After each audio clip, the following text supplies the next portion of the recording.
What's up, fanboys and fangirls? Welcome to Reviewpoint episode 15. I am Tony Mango, the host of the show, the main man over at fanboysanonymous.com, and today we are going to talk about Terminator Genisys. Now, one of the reasons why I'm doing this on my own is kind of a sad one. Nobody really was interested in seeing Terminator Genisys, and it's kind of interesting because we did our For Real Movie Club earlier this month, where we broke down all four of the previous movies, and you can see kind of why. The first Terminator film, classic. Second Terminator film, one of the best films of all time. One of the best action films, at the very least, my favorite film of all time. Terminator 3, things start to change. By Terminator 4, Terminator Salvation, people aren't really on board with the franchise anymore. And I usually get a bunch of people to go see the movies together with me. You know, I like to have that big atmosphere and stuff like that. But for the people that are outside of my area that work with Fanboys Anonymous and stuff, and the people that are in my area, it was tough to get people to go. I actually only got two of my friends to go with me, and neither of them are actually a part of this website, so neither of them are into the podcast kind of things and stuff like that. But, we've got a plethora of people that we have that work for the site, and nobody was really interested in seeing it. That is something that shouldn't happen. And we're going to break down, or I'm going to break down, I should say, some of the reasons why this happened. And of course, because this is a review point, we go through not only the misses, but the hits as well. I'm going to talk about some of the points that they're going to miss out on. Because I went into this movie expecting the worst. And everybody that I've talked to has said the exact same thing. That if this movie ended up being just okay, that it was better than what they would have expected. I assumed that this was going to be just a horrible train wreck where I had nothing positive to say about it whatsoever. And, I'd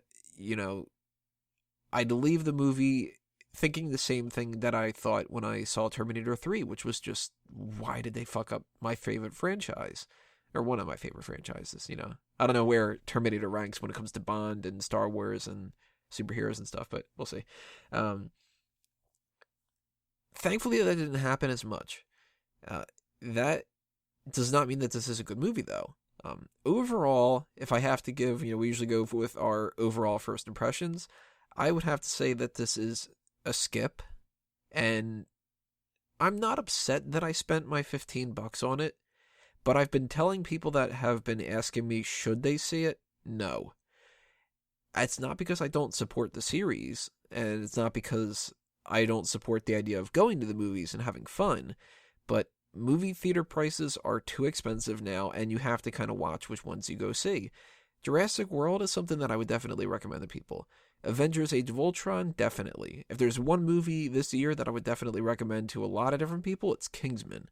But when it comes to Terminator Genisys, it's something you can download. You can just check it out on Netflix. You can Redbox it. Whatever you do as your alternative to go to the theaters, that's what you can do. Obviously, I do need to warn everybody ahead of time, now that we're going to get into like the deeper parts of the movie, though. There are going to be spoilers here. So if you have not seen the movie yet, and you do plan on watching it, and I would say to watch it. I mean, it's not something that you should just completely skip, but what you need to do is you need to bookmark this, go watch the movie, come back a little bit later on, then listen to it. And then, of course, leave your comments below. Tell me where I'm wrong. Tell me where I'm right. Give your opinion about different things. What are the hits and misses of the movie that you thought? So on and so forth. But we're going to get into this. Now, the overall plot structure of this film is essentially, the best way to explain it is, the timelines on the Terminator series have been very convoluted, to say the least. I mean, the movie is predicated, and the whole franchise is predicated on the idea that time travel fucks things up. We've got people that have mapped out different versions, and there's the many worlds theory that people have posited, where if you change one little thing, then it is going to make the universe branch off into another universe, and they've used this in comic books and different stuff over the years. We've got the Crisis on Infinite Earths thing with DC, where you could see like the Jay Garrick version of the Flash and the Barry Allen version of the Flash, and then it leads into the Wally West version, and you've got Earth 2 Superman and Earth 1 and Earth Prime and Earth whatever, and Superman is part of communist Russia, or he's an American. You've got Spider-Verse in Marvel Comics, where there's dozens and dozens and dozens of different types of Spider-Man and stuff. It's not a concept that's really too crazy when it comes to pop culture now, but it's also something that maybe needs a little bit of explaining for the people that don't like the geekier kind of sci-fi stuff. And the simplest way to put it is, if I were to have a choice, I'm going to flip a coin. I'm on a road and I need to go right or left, and I'm not sure where to go. I flip a coin and I say heads, I go right, tails, I go left. Flip the coin, it lands on heads, I go right. Well, what if I would have had it land on tails and I would have gone left? Essentially, it breaks down to, there's one universe where I went right, one universe where I went left. That could be the biggest thing that changes everything in an entire universe. Who's to say that if you're on the superhero side of things, that the Wayne family doesn't make a left turn and they don't go down Crime Alley and suddenly Joe Chill doesn't kill Bruce Wayne's parents? Then we don't have Batman. Or do we have a different version of Batman? Or if you were looking on the Terminator side of things, what happens if, say, Sarah Connor gets killed? Or if somebody else gets sent through time instead of Kyle Reese? It all stems on this idea that the future, or fate, or however you want to classify it, it's predetermined and it's not. So the old films went through the idea that it was kind of a predestination paradox, where the Terminators, Skynet sends back a Terminator to go kill Sarah Connor because they don't want John Connor to be born. So the Resistance sends back Kyle Reese. Self-fulfilling prophecy, Kyle Reese ends up being the father of John Connor, and the Terminator residue that's left over, the chip and the arm, result in Skynet. Terminator 2 kind of fixes that. Kind of doesn't. It depends on your point of view. And this is where things get a little bit more confusing, because some people break it down as that there is a pre-Terminator 1 timeline where Kyle Reese is not the father of John, and going back and sending him changes it into a different world where he is. That's a little debatable. I don't know. I'm going to try to keep this a little bit less nerdy. I promise it's not going to be an entire review that's like this. But you could do this idea where there's pre-Terminator 1, there's Terminator 1, there's Terminator 2, and then even in Terminator 2, if you listen to the For Real Movie Club, I explained the extended special edition DVD where they have the deleted scenes. One of them is an alternate ending, and that is where Skynet is definitively defeated. John Connor is no longer fighting a war. He's a senator, and Judgment Day has come and gone. It's not happened. Everybody's fine. I mean, people are still fucked up. I mean, the human race has still got its problems, but there's no mass extinction. There's no bombs dropping. Skynet doesn't get control. None of this stuff takes place. So in my mind, I like that ending the best. So maybe it's headcanon, maybe it isn't. That's how I view the series, this ending. There's a different point where you can jump off after that, where you can go either Terminator 3 or you can go to the Sarah Connor Chronicles TV show. That one ignores Terminator 3, and can you blame them? Because it's so terrible of a movie. But that ignores it, and it says that instead they had to jump through time again, they had to go forward, and then there's Cameron the Terminator, and, it goes through that series and stuff. Or you can go with Terminator 3, and that's the one where they say that Judgment Day is inevitable, and it happens just a couple years later. There's CRS instead of the Cyberdyne system model that, brings Skynet through and all that other kind of stuff. But that leads us into Terminator Salvation, and it could have been assumed that this picked up after Terminator Salvation, but this really throws all four of the previous movies and the Sarah Connor Chronicles out the window. The plot of this movie is predicated on the idea that they can go back, change everything from Terminator 1 onward, and actually even before Terminator 1. The branching off point for this universe is when Kyle Reese is sent back through time. Right before that, something happens where we find out later on at Skynet, has attacked John Connor. He actually says once he sends Kyle back that he doesn't know what happens next. That right there means that this is a different universe, because it kind of rules out Terminator 2. Now, he should be saying they sent a Terminator back to 1984, and they sent one when I was 10 years old. Not 13, like Terminator 3. Thankfully, that's one thing that this movie, I'll give it a hit for this. They get the continuity correct when it comes to that. There's no bullshit kind of stuff like Terminator 3 where they were calling him a T-101, and when I was 13 years old. None of that stuff. This is legitimate. We did our research and all that kind of stuff, so I like that. Big hit for me on that one, because that's something that you have no excuses not to do your homework. But this kind of rules out the idea that Terminator 2 happened. It goes more for Terminator 1 is the central core, and let's base it around that. And because of that, you can see that there's more of a connection, I guess you could say, to Terminator 1 than any other movie. They really ignore Terminator 3. They really ignore Salvation. There's nothing that hints to that at all. There's no Marcus Wright. There's no TX, nothing like that. Now, there is a T-1000, though.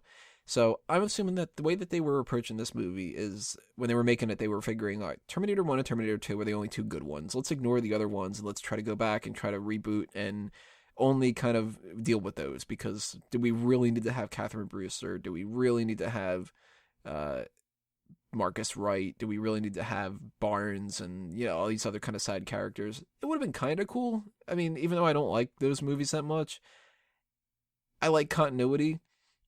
So if they would have had, say, you know, one of the people in the unit that they attacked Skynet, maybe one of them is Barnes, that would have been kind of cool. But nonetheless, that's not really a hit or a miss. It's just, it is what it is. So they go back in time. There is a nexus point, and it changes to a different universe. From here on out, there is no more continuity. And actually, they take liberties with it, and they go back even further than that. And they don't really explain too much of how this works, but this movie is built on the idea that what if a Terminator went back and tried to kill Sarah when she was a kid, not what before John was born, or when John was a kid. They're going to go back even further. And I'm assuming that part of that is also because people have had these discussions over the years of, well, why would Skynet only send back a Terminator to kill Sarah? Why not kill her grandmother? Or why not go back to the 1800s and kill somebody that's direct lineage and all that? And the argument's always kind of been, well, if you go back too far, you change too much, and then maybe Skynet isn't created, because it's that self-fulfilling prophecy kind of stuff. But this movie kind of ignores that, and it kind of exists in the way of, like, give us a little bit of leeway. I'll give them a leeway. I won't give them a hit or a miss on that one. They got to do something a little bit different, you know. So instead of seeing something where Kyle's protecting Sarah, you know, that's stereotypical movie that we've seen before, where somebody's sent through time, they gotta protect them, and then that's, you know, it's the two of them against the world kind of a thing. The T-800, Arnold Schwarzenegger's character, is sent back and becomes a father figure to Sarah. This is actually one of probably my biggest hit of the movie, and that's Pops, is what they call him, which is kind of funny. I mean, we've got Uncle Bob from Terminator 2, and then this one's Pops. He plays a different type of character, but he plays the same one too. And when I was talking with my friends after this, we were just breaking down, you know, some different things and saying about, like, it's kind of interesting that there aren't many things about Terminator 2 that carry on in this movie. There are some, of course, you know. I mentioned the T-1000, the Dyson families and this and stuff. But one of the biggest aspects is the fact that this Terminator acts like the Terminator from Terminator 2.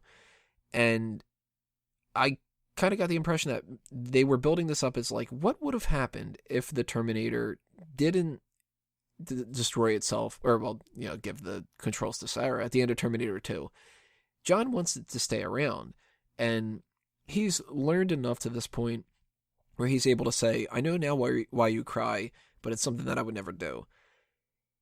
he learns in this movie more than any other thing.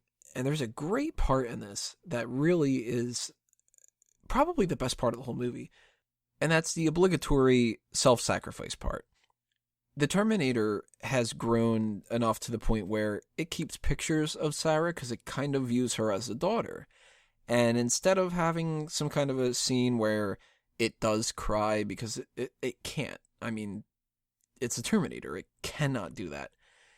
Instead of that, there is a part where he's sacrificing himself and all that. And he says to Kyle, take care of my Sarah. And it's a great way to kind of show that the Terminators are learning computers. And he's around for decades. I think, like, what would it be? Like, Sarah's in her 20s. So it's been at least 10, 20 years. I don't know, like 30, 40 years or something like that. I don't know. But whatever the case may be, he's around for that time. And in that time, he should have learned more about how to interact with a human.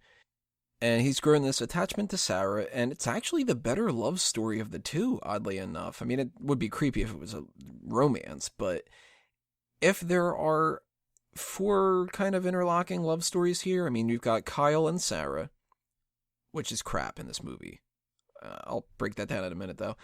You've got Sarah and John, John and Kyle, and then Pops and Sarah. And the only real good one is the idea that you've got Kyle has been sent back through time to be Sarah's one true love kind of thing. And that is pointless in this movie.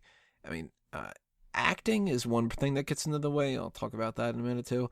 But in the movie, there really isn't any romantic connection to it. Even in the first Terminator 1, I'll admit, it's kind of forced a little bit, but at the same time, you can see a little bit of a reason why the two of them would get together. He has already said, I came back through time to protect you and I love you and all that other kind of stuff. And she is in this emotional roller coaster and this guy's protecting her.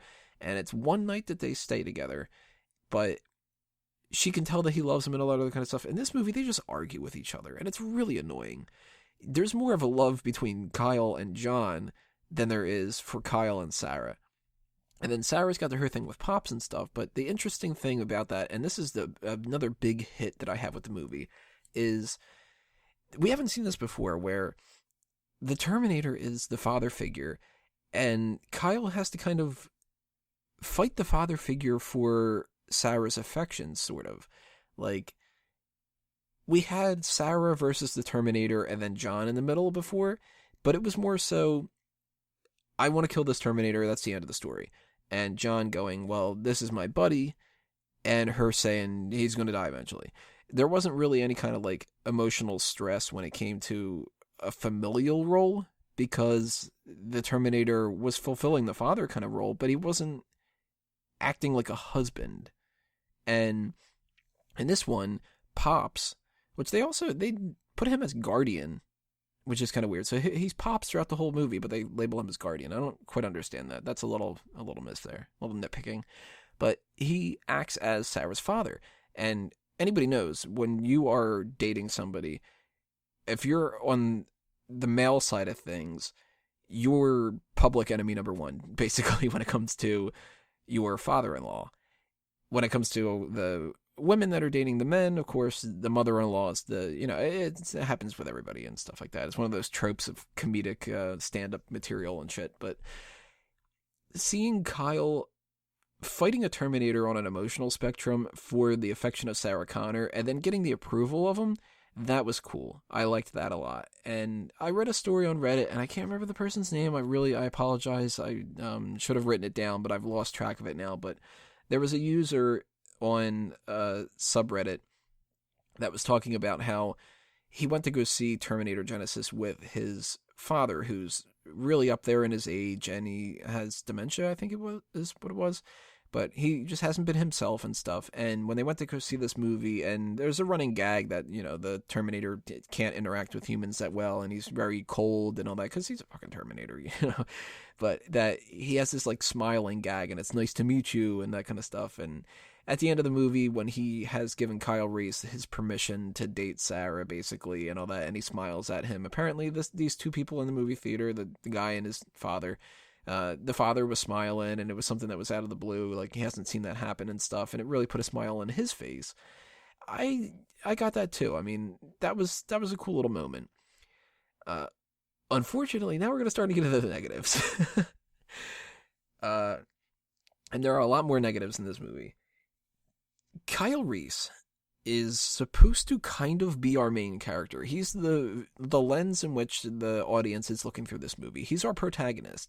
He's the guy that doesn't know what's going on. Sarah Connor has already grown up with this Terminator. She knows that the timeline is messed up. She knows pretty much everything that we don't know. And she's the one explaining everything. Unless the Terminator is. Because the Terminator, of course, knows even more than she does. But Kyle is an idiot in this movie. And he's a jerk. And he just is not heroic either. I don't want to blame this on Jai Courtney, because a lot of people give Jai Courtney a lot of flack. And they kind of do give him like the Michael Bay treatment, where it's like, it's fun to pick on him so he can't do anything right. And that's too harsh. The guy is not the best actor in the world. He's not going to win best, actor next year for this role or anything like that. But he's not the one ruining movies. I mean, he might not help. He might hurt it. He might just kind of be in the background or whatever. But this movie doesn't live or die based on him. And he's not even the only bad actor in the movie. I mean, there's problems with everybody. But Kyle Reese in this movie is a dimwit who doesn't know what's going on. He doesn't seem like he really loves Sarah. It's just kind of like, in the script, I love Sarah, so hey, I love you. We should, date or something. And that's about it. So, I didn't feel it. I dislike that. In general, Kyle Reese to me was nothing in this movie. He has got no character, and the character that it does have, the very sparing amount of character that they've given him, is just not impressive.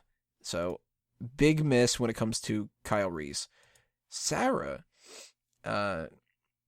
Emilia Clarke is no Linda Hamilton, and I'm not a Game of Thrones fan. I know a lot of people that are actually buzzed about this movie because she's in there and they like Game of Thrones. And to me, that is the stupidest thing that you can do when it comes to a movie.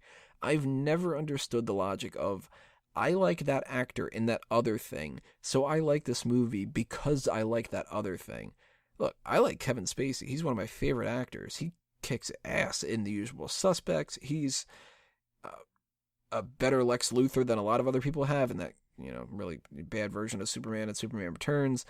He is amazing in American Beauty, but I've seen some shitty Kevin Spacey movies. And just because he's in there and he's somebody who's a great actor and stuff does not make the movie good. Just because Emilia Clarke is Sarah Connor doesn't make her a good Sarah Connor.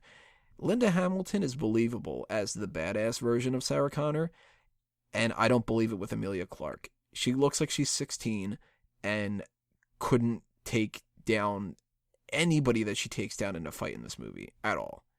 Of course, she has a gun, and of course she's going to take somebody like me down, but at the same time, you're fighting Terminators. You're supposed to be a hardened, battle-tested killer, essentially. I don't buy it whatsoever. And she's also so bitchy in the movie, and it's really annoying because there's this kind of mentality, and it comes into play a lot in action movies where people are like, well, you can't be the damsel in distress, so you have to be tough, and to be tough you have to be argumentative. You don't have to be argumentative. You don't have to be bitchy to be a strong female character. Sarah Connor was a strong female character in the first and the second movies. The first one not as much, the second one definitely, and of course she was bitchier in the second one, but she isn't bitchy in a way where, she's bitchy to the audience, almost. She was just mentally fucked up and taking it out on different people, and that's what happens. This Sarah Connor, Kyle Reese comes back and she's like, oh, fuck this guy.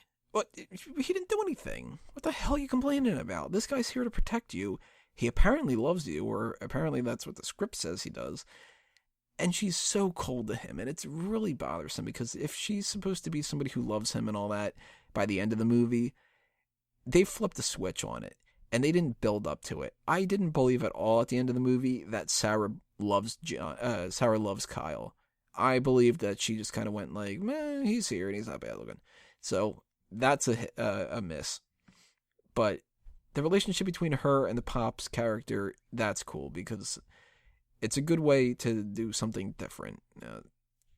I don't know if this is something they should be doing in the future anymore. Spoiler alert, of course. Arnold survives the movie. Of course, he's going to be in another one because he's the franchise player. But they already did the self-sacrifice. They already did the whole, you can tell that he cares for Sarah and stuff.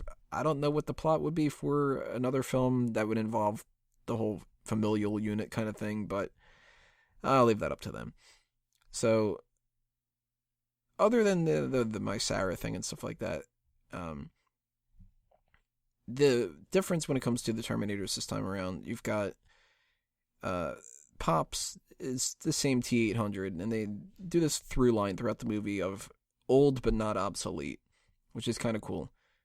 They show him, his hand is a little bit messed up, and he's got to kind of bang it out. Old people have like their messed up hips and stuff like that, so they use that trope a little bit. But I like that was kind of interesting because eventually they do wear out. I mean, the machines. I've got old computers that don't work. I've got old CDs that skip and everything because they've just worn out over the years. He's a Terminator. He's a machine. He's going to do that. And at the end of the movie, there is a whole sequence where they have the polyalloy liquid metal stuff that the T-1000s are made out of, and somehow he becomes a T-1000. It's really kind of like phlebotinum, Deus Ex Machina, kind of like movie magic that they do this, because it really doesn't make much sense, but then again, it's a Terminator movie. A lot of stuff doesn't make much sense. So Terminator's a T-1000 now. He gets an upgrade. I don't know what that's going to be like in the future. I don't know if that's a hit or a miss yet. I kind of like it. It's kind of a hit, but at the same time, I think I'm going to look back on this as a miss because can you really picture Arnold Schwarzenegger playing the liquid metal version where if somebody shoots him, it just like makes a little hole, and if he punches somebody, that it's just kind of like a wet blanket? I don't know. So I'm curious about that. But our main Terminator, other than him, is John Connor, and they spoiled this in the trailers. Huge miss in this movie, if not the biggest miss. You can't advertise a movie where you just flat out tell people what the big twist is. What would people have done if the Sixth Sense movie was advertised as... spoiler alert for this if you haven't seen it, and holy shit if you haven't, you don't know the spoiler by now, but if you're watching the trailer and it's I see dead people and you're one of them, Bruce Willis, that wouldn't fly. Nobody would give a shit about the movie anymore, and because of this, that hurt this movie so much. Imagine what you would have thought if you went into this movie and you assumed that Byung-Hun Lee, I think is how do you pronounce his name, the one who's playing the T-1000, if you assumed that he was some kind of like T-1000 upgraded hybrid thing, and then it turns out, holy shit, it's John Connor, that would have been a huge twist. And it might have pissed people off even more. It might have made it better, I don't know, but I know I like being surprised more, and that was disappointing. Big miss for that. Big miss in John in general, though. Like, I like the new model. I like the nanotech kind of thing. And it goes with the tradition of instituting a new brand of Terminators. In each film, they've done something different. The first movie's got, of course, the Terminator. You can't do anything different than that. And the HKs and stuff. Second movie has a T-1000. Third movie's got the TX, unfortunately. And the T-850, I guess you could kind of say. God, that movie's terrible. Salvation has whatever they classified Marcus Wright as. Was he he's at the T-700, I think, right? I don't know. Whatever he is. Leave a comment below. Tell me if you think, what he's supposed to be. But he's the hybrid kind of thing. And then in this one, you've got the nanotech. But my fault with John is twofold. Number one, I don't like the idea of John being a Terminator. John is the savior of the human race. That is the plot of this movie franchise. And when you get rid of him, and they don't even wrap it up in a way where he can be still in the future, he's just like written off, like fuck John Connor in this movie. Big miss. I don't like that at all. This shouldn't be about Sarah Connor and Kyle Reese. This should be about Sarah Connor and Kyle Reese making the human race's savior. This is John Connor's story. His parents are integral to that. And obviously that's the whole plot of the first Terminator. But without John, they're just two people that are, in the mix of something that they can't win. It's supposed to be John Connor is the savior. And if they make this that Sarah and Kyle, 2 movies from now, they end this trilogy that they're planning, and it's like Kyle saves the day or something like that. No, Kyle shouldn't save the day. John should. I mean, you've got your own rules for this universe. That's how it's supposed to be dictated. James Bond is the spy who wins at the end of those movies. You don't have a movie, a James Bond movie, where 009 saves the day all the time. Because it's a 007 movie. John Connor is the main character of the Terminator franchise. He should be the one that stops Skynet. Otherwise, this whole thing's pointless. But my other problem with John Connor is that Jason Clarke, who I was kind of excited that he was going to play John Connor because I do like him, but he has no emotion when it comes to the pre-Terminator version of John Connor to make me think that he's human. When he's the Terminator, it makes sense for him not to have emotion, but he's got none when he's just goofing around with Kyle. He's bland, and I'd like to have seen a little bit of warmth. John is the savior of the human race because not only is he the military leader, but he also inspires people, and this one he's more so kind of just like giving orders, and he's very cold and mechanical and stuff. I didn't buy it. At least with Terminator 2, Edward Furlong's character, he takes Danny Dyson off to the side, and it's like, you can't kill Miles because human life is precious and stuff. This one's kind of just like, here's what we got to do. We're going to do it. Hey, Kyle, beer's good, huh? Yeah, all right.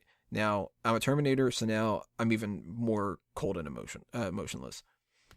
Definite miss when it comes to that, and I don't know what they're going to do in the future with it, but I hope that they fix that problem. I mentioned Miles, Danny, Dyson. Those 2 are in the movie. They're kind of pointless. That's fine. Cool to see them introduce those characters back, and to have Danny Dyson be somebody who kind of carries on a little bit of the legacy. I guess it's a hit more than anything. The O'Brien character, the J.K. Simmons plays, I'll give him a hit.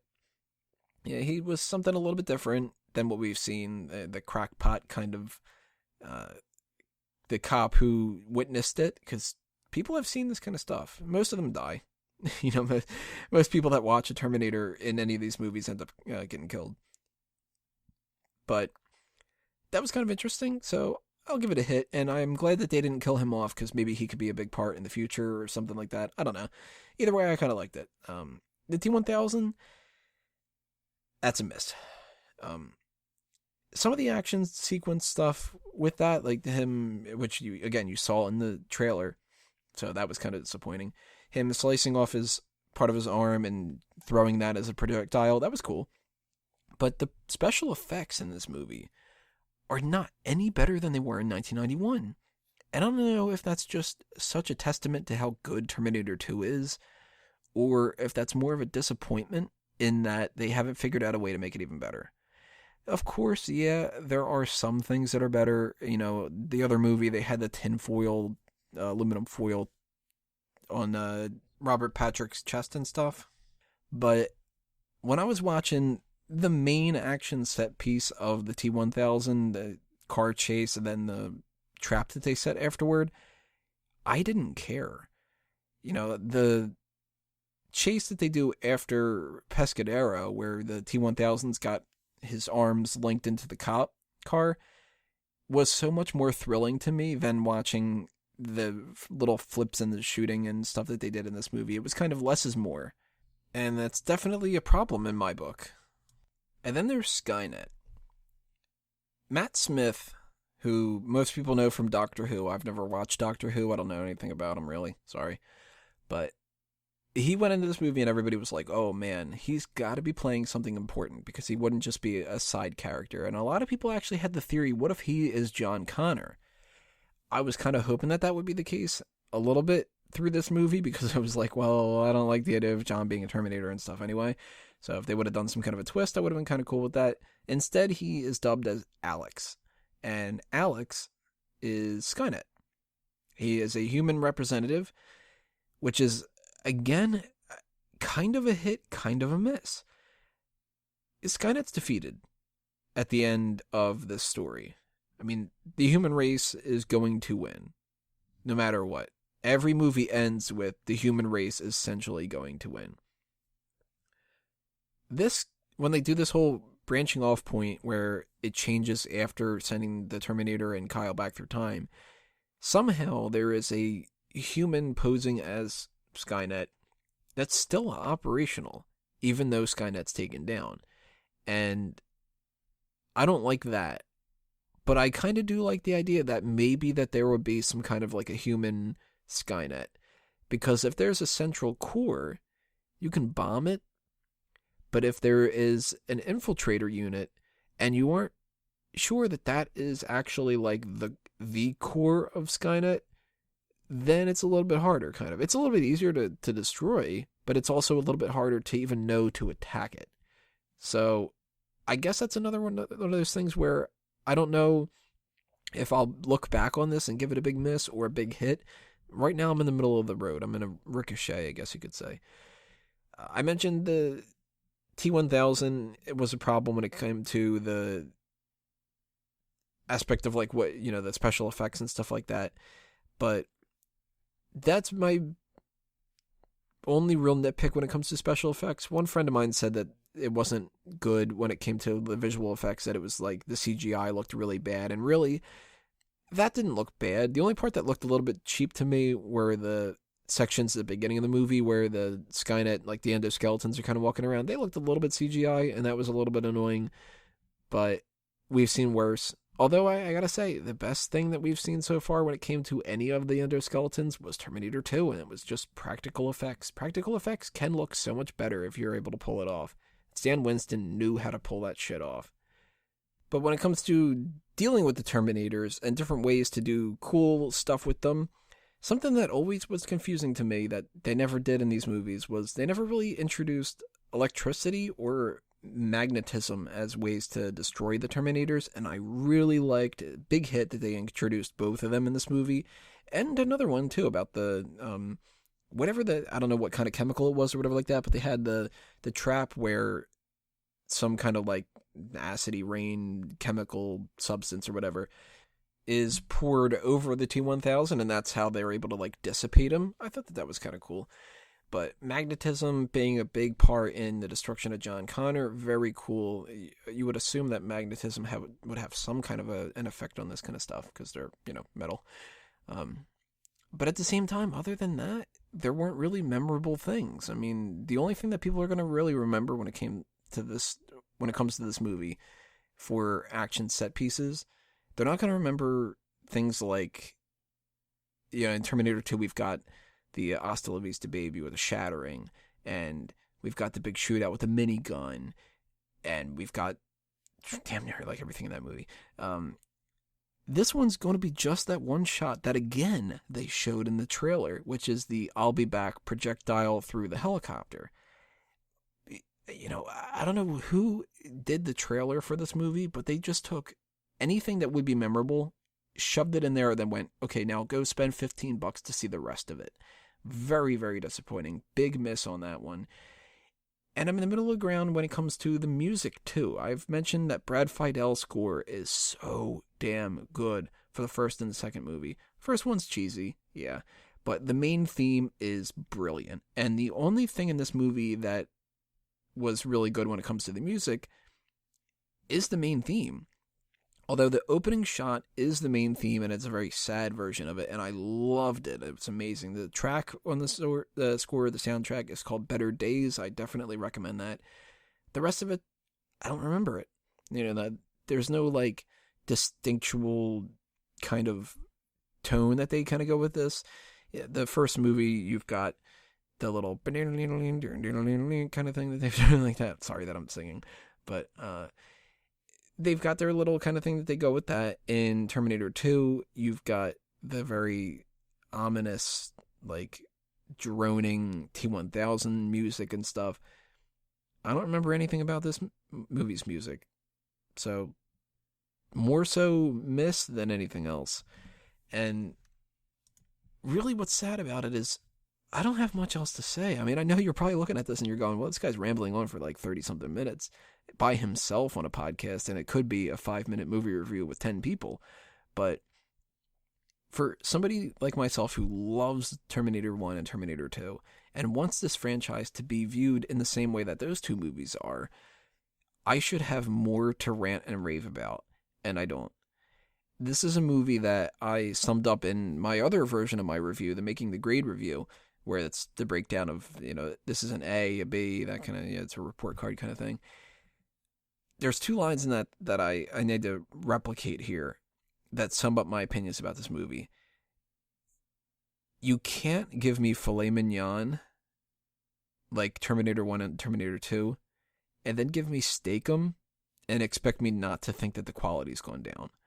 Terminator 3, Terminator Salvation, and Terminator Genisys are just not anywhere near good when it comes to the other ones.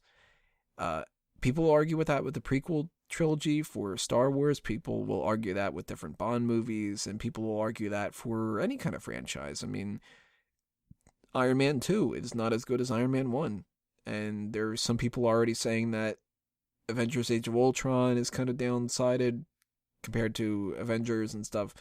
A little bit disagreeing there in some ways, but if you start off really high up and then you dip down, that's just going to be more and more depressing. Actually, you know what? I'll bring up another idea about this. I'm not a big Lord of the Rings fan, but when I watched The Fellowship of the Ring, I actually admitted to myself, I was like, you know what? That was actually a pretty damn good movie. I might watch the rest of these. And Two Towers came out, and I was disappointed.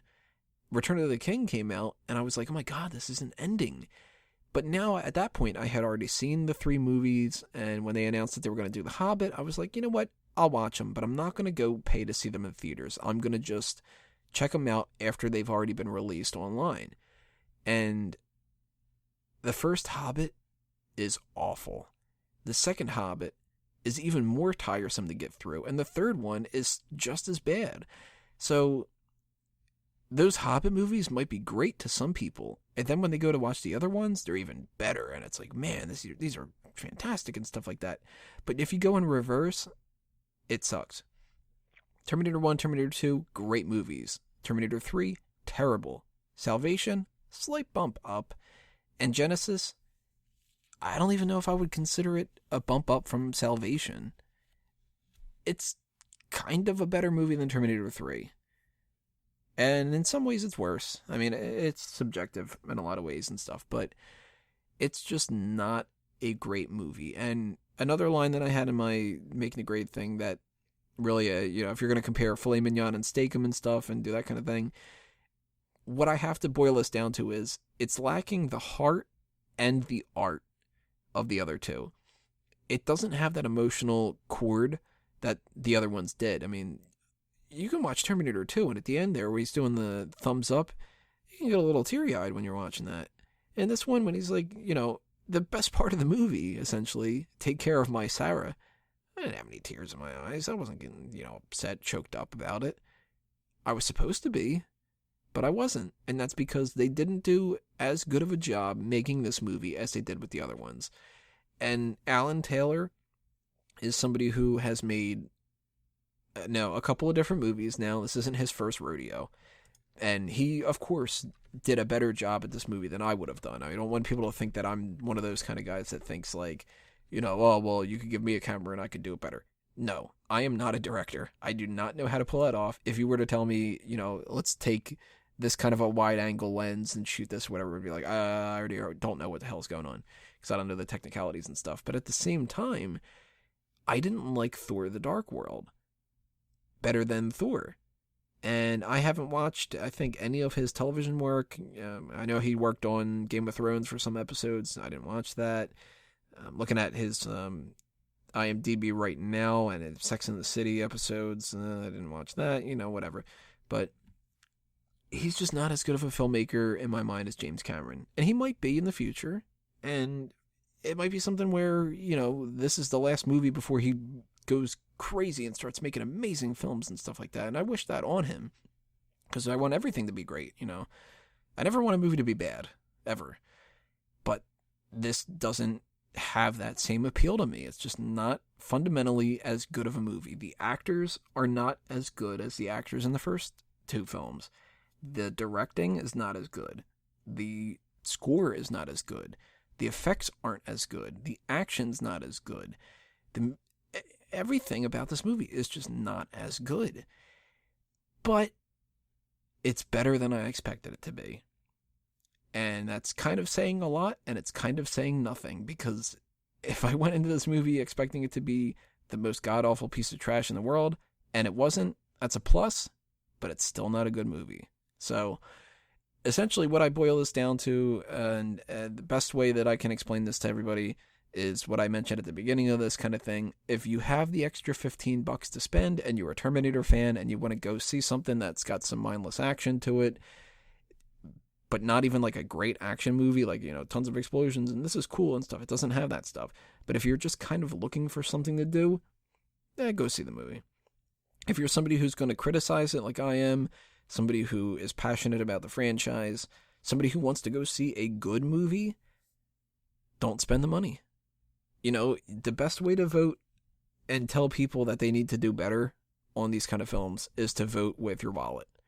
And if this movie makes shit ton of money, we're going to see more of it, just the same as we did with Transformers. That's saying a lot, because those movies are terrible. But if it doesn't do that well, and it kind of screws up the plans that they were going to have of this new trilogy, maybe they'll just kind of let this franchise go and put it to rest. And maybe that would be the best thing for it. I hate saying that, but that might be what is best. So, before I say goodbye to you guys, I just want to give you a little breakdown of some different things that you guys should know that's happening right now with Fanboys Anonymous. Of course, I mentioned before, we did the 4 Reel Movie Club of the first 4 Terminator films. So if you are interested in hearing more positive things, definitely go check that out. Although you might want to skip Terminator 3. But we've got other reviews coming up soon. The next film that I know for sure that we're going to review is going to be Ant-Man. So you can definitely check that Reviewpoint coming up, June 17th or something like that. I think it's when it comes out. Around that time, a day or so after the movie comes out, we'll have this up. But I'm also going to try to get some people to figure out stuff with Mission Impossible. That might be our next 4 Reel Movie Club, the first 4 films in that franchise. We might do a review point of that film. We're going to try to have another group meeting this month. We're going to try to do as many things as possible. So if you're interested in having more of these podcast discussions and stuff, then definitely keep checking out this channel. Subscribe on iTunes, on Stitcher, and if you're listening on there and you want to go to the YouTube page, that's youtube.com/fanboysanonymous.